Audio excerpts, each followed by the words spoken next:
Hi friends, welcome back to our channel. ఈరోజు మనం ఒక డిఫరెంట్ స్టైల్లో ఎగ్ పులుసుని అయితే ప్రిపేర్ చేసుకోబోతున్నాము. అదే ఎగ్ ఉడికించుకోకుండా ఎంతో టేస్టీగా చేసుకుంటున్నాము. ఇంకెందుకు ఆలస్యం, మన వీడియోలోకి వెళ్ళిపోదాము. ఫస్ట్ టైం నా ఛానల్ చూస్తుంటే సబ్స్క్రైబ్ చేసుకుని లైక్ చేయండి, షేర్ చేయండి. స్టవ్ వెలిగించుకొని కడాయి పెట్టుకుని ఆయిల్ వేసేసుకొని పోపు దినుసులు వేసేసుకుందాము. పోపు దినుసులు బాగా వేగిన తర్వాత మాత్రమే మనం పచ్చిమిర్చి, కరివేపాకు, ఇంకా ఉల్లిపాయలు ఇవన్నీ కూడా వేసుకొని చక్కగా ఫ్రై చేసుకోవాలి. మంచిగా ఫ్రై అయితేనే మనకి కర్రీ అనేది అంత టేస్ట్ ఉంటుంది. ఎప్పుడైనా పోపు అనేది చక్కగా ఫ్రై అయితేనే మనకి టేస్ట్ అనేది బాగుంటుంది. ఏ కర్రీ అయినా కూడా ఈ విధంగా మొత్తం ఫ్రై చేసుకోవాలి. మనం ఎగ్స్ తోటి చాలా రకాలుగా చేసుకోవచ్చు కదా కర్రీస్ అనేది. ఈసారి ఎగ్ కర్రీ చేసేటప్పుడు ఇలా ట్రై చేసి చూడండి, మీకు తప్పకుండా నచ్చుతుంది. అంత బాగుంటుందన్నమాట ఈ ఎగ్ కర్రీ అనేది. ఇంకా మనం వెల్లుల్లి కూడా వేసుకున్నాము. వెల్లుల్లి కచ్చా పచ్చ దంచి వేసుకోవాలి. పులుసుకి వెల్లుల్లి వేసుకుంటే మంచి ఫ్లేవర్ అయితే ఉంటుంది.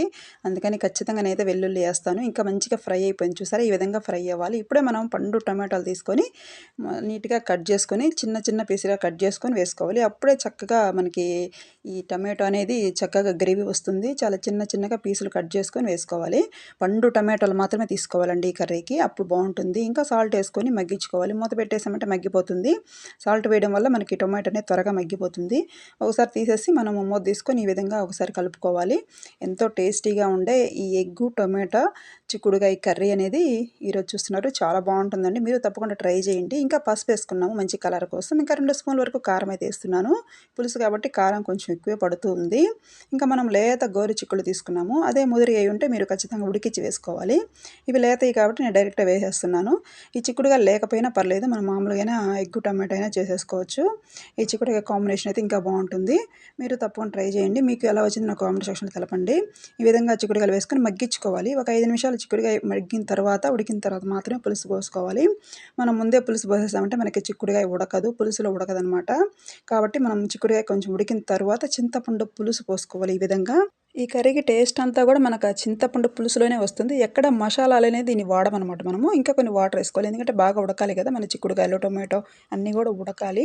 కొంచెం మనకి పులుసు గ్రేవీ అనేది ఉండాలి కాబట్టి కొన్ని వాటర్ వేసుకొని ఒక గ్లాసు ఈ విధంగా చక్కగా ఉడికించుకోవాలి మూత పెట్టి. ఇప్పుడు మనం ఎగ్స్ తీసుకున్నాము. ఒక 3 ఎగ్స్ తీసుకొని ఈ విధంగా మనం కొట్టి పోసేస్తాం. ఇప్పుడు ఇది నెల్లూరులో చాలా ఫేమస్ అండి ఈ కర్రీ అనేది.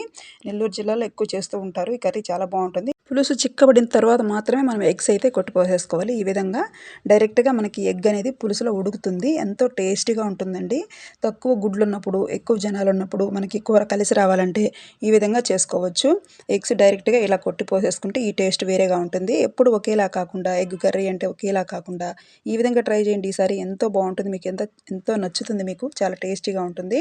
అలాగే మిరియాల పొడి వేస్తున్నానండి. మిరియాల పొడి వేసుకోవడం వల్ల మనకి ఎగ్ స్మెల్ అనేది రాకుండా ఉంటుంది. ఇలా డైరెక్ట్గా కొట్టిపోసాం కదా, ఎగ్ స్మెల్ వస్తుందేమో అనుకుంటారు. అస్సలు ఉండదండి. పులుసులో ఉడుకుతుంది కాబట్టి చాలా బాగుంటుంది. ఇది ఒక డిఫరెంట్ టేస్ట్తో ఉంటుంది. మనం ఇంకా మిరియాల పౌడర్ కూడా వేసుకున్నాం కాబట్టి అస్సలకి స్మెల్ అనేది ఉండదు. ఇంకా తగినంత రుచికి సరిపడా సాల్ట్ వేసుకుంటున్నాము. ఇది చాలా బాగా ఉడకాలి. ఇంకా ఉడికేదాకా మూత పెట్టేసుకొని మనము చక్కగా సిమ్లో పెట్టుకొని ఉడికిచ్చేద్దాము. మనకి గ్రేవీగా పులుసు ఎంత కావాలనుకుంటే అంత ఉంచుకోవచ్చు. లేదా మాకు పులుసు అవసరం లేదనుకుంటే దగ్గరికి రానిచ్చి చిక్కబడిన తర్వాత స్టవ్ ఆపుకుంటే సరిపోతుంది. ఇంకా ఫైనల్గా మనం కొత్తిమీర అయితే వేస్తున్నాము. ఎంతో టేస్టీగా ఉండే ఈ కర్రీ వేడి వేడి అన్నంలో చాలా బాగుంటుంది. ఈ వీడియో నచ్చితే ఒక లైక్ చేయండి. ఇలాగ మన ఛానల్ చూస్తుంటే థ్యాంక్స్ ఫర్ వాచింగ్.